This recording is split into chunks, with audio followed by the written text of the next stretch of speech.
So hello guys, welcome to our new vlog. हम दो दोस्त कर रहे हैं संपूर्ण भारत की यात्रा और अभी है हम महाराष्ट्र के नासिक में। और हम अभी आए हैं पांडव लेनी, यानी जहाँ पे पांडव रहा करते थे। और ये जो आपको सामने पहाड़ दिख रहा है ये है जहाँ पे पांडव रहा करते थे। तो चलो इसको एक्सप्लोर करते हैं और पूरी जगह का जायजा लेते हैं। गुफाओं तक पहुँचने के लिए कुछ सीढ़ियाँ बनाई गई है जिनकी संख्या 150 से 200 तक है।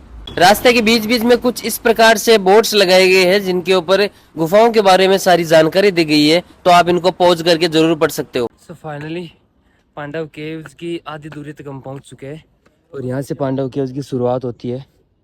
ये देखिए यहाँ से पत्थर वगैरह स्टार्ट हो गए। ये है पांडव केव्स जो बहुत ही खूबसूरत दिख रही है और ये पहाड़ को काट कर पहाड़ के बीच के अंदर बनाई गई है। तो चलो इसके अंदर चल के अंदर का पूरा दृश्य देखते हैं। कुछ इस प्रकार से इन गुफाओं को बनाया गया है और ये अंदर से बहुत ही बड़ी है और इनके अंदर छोटे छोटे कमरे बनाए गए हैं जिनके अंदर लोग भी रहते थे। इस पहाड़ के ऊपर कुल मिला के छोटी और बड़ी 24 गुफाएं बनाई गई है। इनके अंदर अधिकतर मूर्तियां महात्मा बुद्ध की है, लेकिन फिर भी इसको पांडव केव्स क्यों कहा जाता है? क्योंकि बौद्ध धर्म के लोग पीले वस्त्र पहना करते थे और उनको पांडु कहा जाता था। उसी के नाम पर इन केव्स का नाम पांडु रखा गया। लेकिन जैसे जैसे समय बीतता गया इसका नाम पांडु से पांडव रख दिया गया और इसके अंदर पांडवों से रिलेटेड कोई भी अवशेष आज तक नहीं मिले हैं। इन गुफाओं का दूसरा नाम त्रिस्मी लेनी गुफाएं भी है, जो ईसा पूर्व दूसरी शताब्दी की है। इन गुफाओं को बेसाल्टिक चट्टानों से बनाया गया है जो बहुत ही मजबूत होती है। इन गुफाओं के पिलरों के ऊपर कई सारी मूर्तियां दर्शाई गई है जिनके अंदर हाथी, गाय, बकरी, शेर, चीता, बाघ आदि को दर्शाया गया है। इन गुफाओं के पिलर्स के ऊपर एक अलग भाषा के अंदर लेख लिखे गए हैं जिस भाषा का प्रमाण पाली भाषा में माना जाता है और कई लेख 40 फीट तक लंबे हैं जो आज तक के सबसे लंबे लेख माने जाते हैं। और इनके फर्श के ऊपर कई सारे चित्र बनाए गए हैं जो हजारों साल पुराने हैं, जिनमें मछली, मोर, कुत्ता, मनुष्य और कई सारे खेलों के मानचित्र भी बनाए गए हैं जो ये अपने दैनिक जीवन में खेला करते थे। यहाँ हर गुफा में हमें कई सारी मूर्तियां देखने को मिलती है, लेकिन ज्यादातर मूर्तियां आधी अधूरी और खंडित है। और ये जो आपको सामने गुफा दिखाई दे रही है ये यहाँ की सबसे महत्वपूर्ण गुफा है, क्योंकि इस गुफा के अंदर यहाँ के लोग पूजा किया करते थे।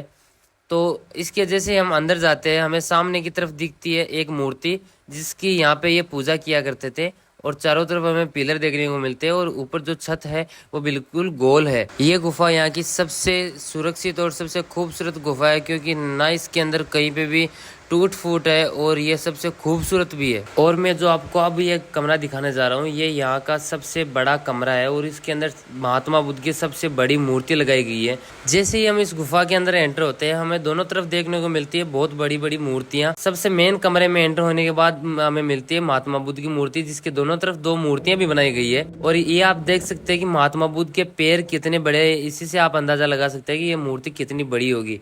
और ये मूर्ति भी आधी अधूरी है क्योंकि इसके हाथ के अंदर भी जो इसकी अंगुलियां है वो टूटी हुई है।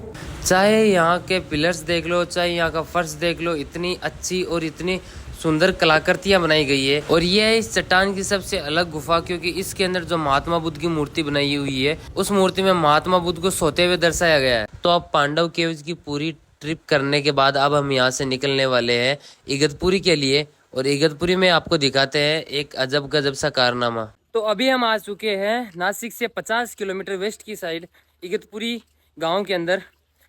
और यहाँ पे है बहुत बढ़िया बढ़िया वाटरफॉल्स और एक सबसे महत्वपूर्ण मेमार गेट, यानी ये जो मेमार के अंदर मंदिर वगैरह होते हैं उसी टाइप के अंदर यहाँ पे एक गेट बनाया गया है और मंदिर बनाया गया है। तो जस्ट हम उसी के पास पहुँच चुके हैं। देखिए ये है, ये जो आपको इसकी चोटी दिख रही है यही है मेमार गेट। अभी इसके पास चलते हैं। We are dreaming in the dark. We are nothing more than dust. Search but you stay lost. We are reaching for the stars, but we're making this too hard. And I wonder where you are. Mysterious, that's the part you always show. 'Cause you're too curious.